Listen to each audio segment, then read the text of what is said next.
good times don't last forever. Neither do the bad times.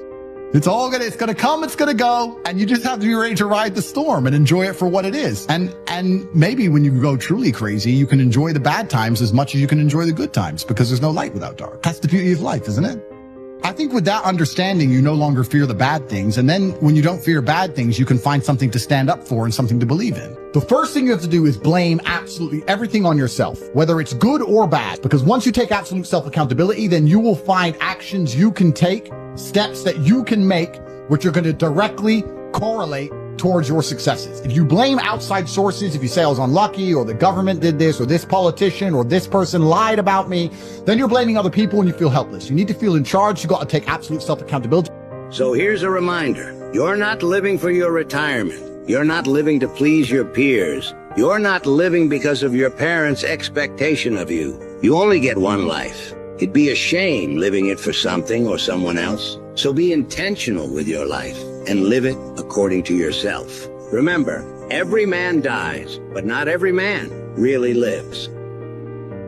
If you're in search of experiences, if you're bored and you need something to take you out of your mundane life, what you want is you want to go outside. You want to climb a mountain. You want to get on your mountain bike and you want to go ride up a hill and just go out in nature. If you're a straight male, you want to find a woman and you want to seduce her. You want to go out in the world and do things and make things and have experiences and not sit in there with stupid Zuckerberg's little virtual world with your little glasses on, being sucked into that virtuality. You're losing what makes you human being, what makes you powerful, and you will pay a price for it. You'll get little dings of pleasure, but you won't be creating your creative energy. You won't be maximizing the powers of the human brain.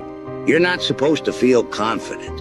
You're not supposed to feel ready. The people you look up to feel the same fears as you do. They just understand to get where you want, you jump exactly when it feels scary to jump. Uncharted territory will scare you, but that's where your growth and your dreams await you. And if it doesn't scare you, then you're not dreaming big enough. What do you do when horrible things are chasing you? Turn around, chase them back. That's your best bet. So that's such a cool principle too, because there's a metaphysical principle there too, which is, why does reality have an adversarial nature? Why would God set something on you, say, an enemy? An adversary makes you stronger. Well, isn't that cruel? It's like, not if the person who sets the adversary on you believes that you could win. To make things function, you need this opposition between powerful forces. And I think that's built into the opposition between chaos and order. That's hemispherically represented. But also something like the opposition between good and evil. Maybe you get a higher good when there's opposition between good and evil.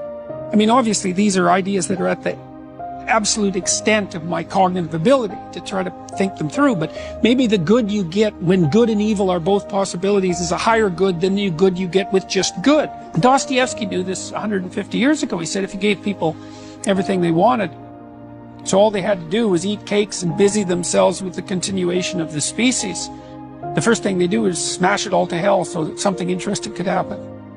You are a powerful creator.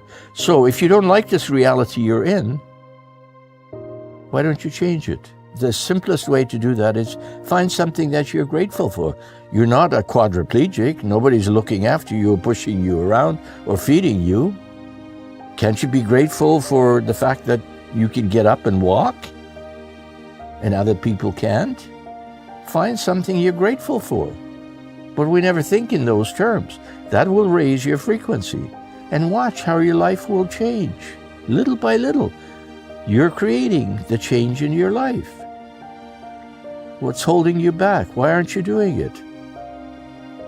Are you happy in this low vibration where you're anxious and depressed and you live in a world of lack and need? Is that where you want to be? So be it. It's up to you. In quantum physics, all possibilities exist in the present moment. But most people's brains are anticipating the future based on the past, and they're not present. So then it requires training and practicing finding the present. And when you combine a clear intention with an elevated emotion, you begin to produce an effect on matter. You see, the thoughts that you think are the electrical charge in the quantum field. The feelings that you emote are the magnetic charge in the quantum field. And how you think and how you feel broadcasts an electromagnetic signature that influences every single atom in your life. The thought sends the signal out, and the feeling draws the event back. So if you're walking around your life feeling sorry for yourself and feeling like a victim, you are broadcasting that signature into the field. And you will create more experiences to suffer. Because we are not punished for our sins. We are punished by our sins. And sin is an attitude. And sin is how you think and how you feel.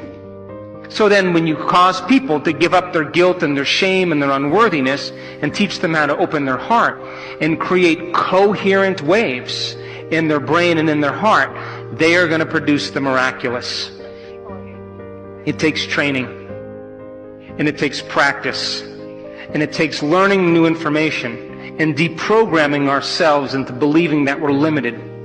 But if you're living by the hormones of stress and you have no energy, no field, then you can't produce an effect on matter. So then, life is about the management of energy. And where you place your attention is where you place your energy. And if your attention is on the knowns and in the predictable future, or your attention is on the familiar emotions of the past, you are siphoning energy out of the present moment, and you have no energy to create with. And when you're able to do this and practice it really well, you will begin to do what's innately your birthright, and that is to create an unknown or wonderful experience in your life. So it just takes practice in order to do it.